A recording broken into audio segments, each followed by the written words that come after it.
Well, hello, Mekdes. Thank you so much for being here. Thank you for having me. Yeah. So I'll start out by introducing you. Mekdes is a sought-after Ethiopian missiologist with really significant experience in the Western evangelical context as well. And she's involved in writing, coaching, training, and consulting in the area of reshaping Western missionary efforts so that they do good rather than harm. And she's also about to graduate with her Master's of Organizational Leadership from Columbia International University, where I'm a student too, so shout out to them. And yeah, so Mekdes, I value your voice and your insight for so many reasons, as a friend, as a fellow writer, but today we're talking about hospitality as an antidote to the loneliness epidemic in the West. So I'll say that today I'm particularly thankful for your voice because you have such a multifaceted perspective on hospitality because of your background and all the experiences you've had over the years. So can you start off by telling us, let's go back in time a little bit. Tell me about your experience of hospitality in your home culture in Ethiopia. Kind of how do people practice hospitality? How is hospitality practiced in your, home, church, community, etc.?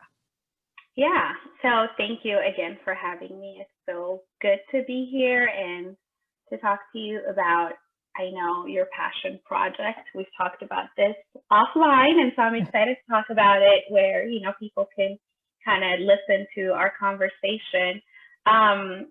So my experience with hospitality in Ethiopia is really growing up with this idea of Ethiopia is a hospitable country. That really is a message that was communicated through media, through what the government would communicate, that just every time that we celebrated our holidays or whatever gathering there is just this idea of Ethiopia, we're hospitable people. We love to welcome strangers. We are kind. We are, we always have our arms open to outsiders.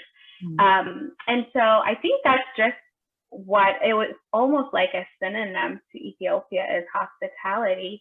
And I think it's because the makeup of Ethiopia is very diverse.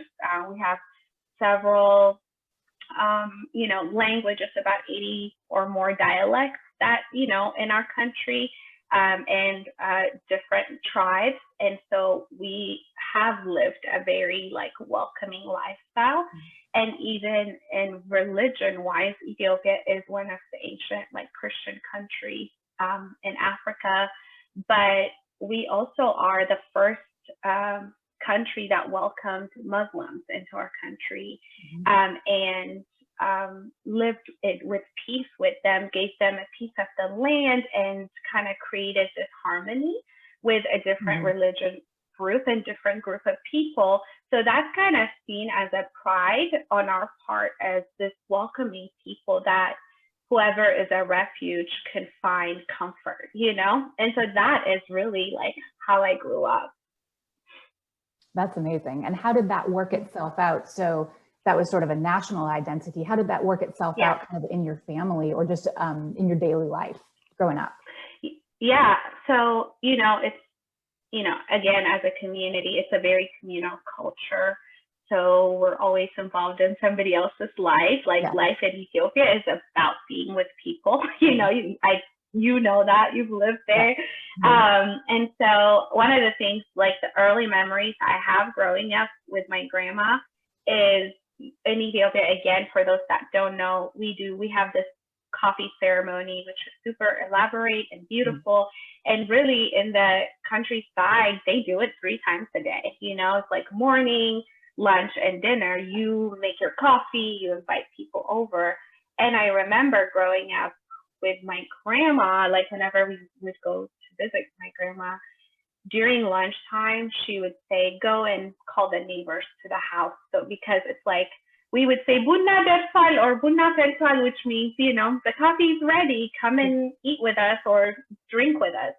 And she used that time as a place where, you know, they didn't have TV or anything, but that's kind of where the news broke. You know, you would hear about what's happening in the neighborhood, who's, you know, getting married, who's sick, and just kind of update each other. So I grew up watching that, just kind of, you know, our home is open to everyone. Everyone around us is welcome to come eat and commune and kind of feel welcome here. But I also watched her use that time to feed the poor, like people that may not have a meal for the day. That's when my grandma would invite different kinds of people that were her friends. And we would have like a snack available, or for those that may not have lunch, she knew that. She would say, hey, we also have lunch, whoever wants to have some, and offer. So that would be their meal for the day as well. So it wasn't like, you're poor, let me come, you come, let me feed you. It was more, if you're my friend, but also there's something that's lacking I know about that I'm gonna cover for you without making you feel inferior. So yeah, I would say that is probably the biggest one for me. So I talked about my grandma, but I also want to talk about my mom and dad, because they also have instilled just a great example of hospitality in me and, you know, my siblings. So and again, like, we lived in the city, in the capital city. And for my mom, she was like the oldest of her family.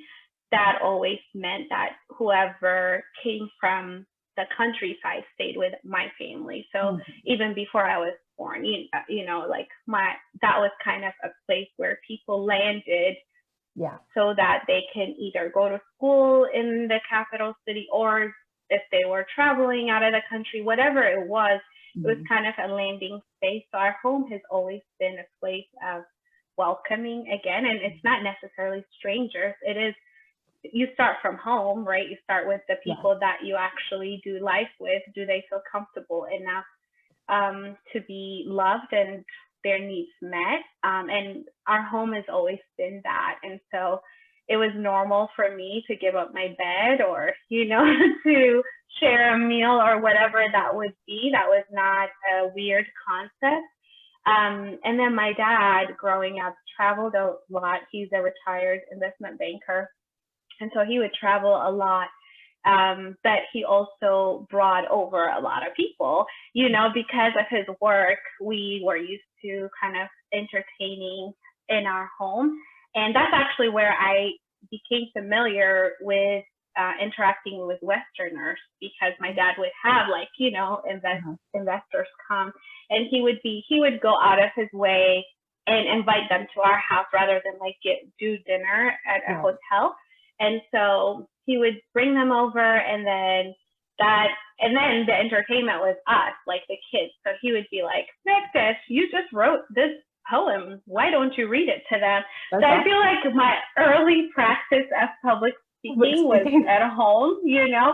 And then my little brother had this song that he was really great at the time. It was hilarious. So he would perform that song. I would read something, or like I was very animated, so I would do some skit or something and entertain, while my oldest brother and sister would hide somewhere because they don't want to be called on. They were old enough to kind of know this was like, what are you doing? You know, not the entertainment.